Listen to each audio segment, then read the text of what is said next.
the math behind the 4% rule, it doesn't matter your savings balance. Of course, it matters for other reasons, but for applying the 4% rule, because it's based on a percentage, and then after you calculate your first year's withdrawal rate, you just adjust whatever that amount is by inflation. It doesn't matter if you've got $1 million, $120,000. It doesn't matter if you've got $100 million. And we can look at this. We'll jump over to FI Calc. And just like Steve pointed out, the initial assumption is a $1 million balance.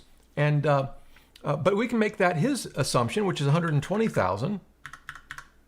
And of course, we would have to lower this withdrawal rate to, we'll put 4,500, which was his suggestion in his email. And you can see the success rate jumps back up. That's not exactly 4%, so it actually improves the success rate just a little bit. So yeah, from a math perspective, it doesn't matter. And we could put in here 10 million, right? And then just increase this to, what would that be? 400,000?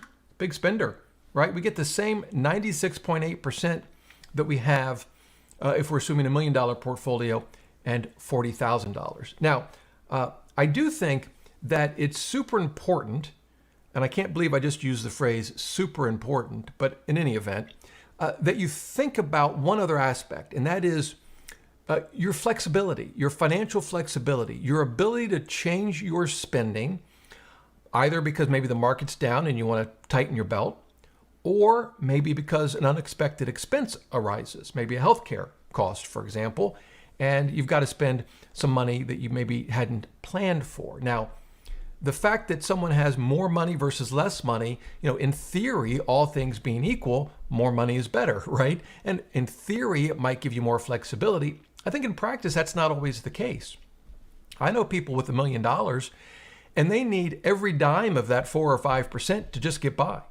On the other hand, you may have 120,000 like Steve does, but perhaps you can live off of Social Security and maybe you have a pension. And so you actually might have more flexibility in your spending than someone with $1 million. Again, it's going to be very specific to your circumstances. So again, does the math change on the 4% rule? It doesn't change one bit, whether you've got 120,000 or 120 million. But what could change, and again, it isn't based just on the amount of money you have, but is your ability to handle spending shocks or to adjust your spending. Again, maybe if inflation's high, you don't want to take a full inflation adjustment, or maybe the market's down, you want to cut back a bit. That to me will vary and can vary significantly from one household to another, and that's a significant factor to keep in mind.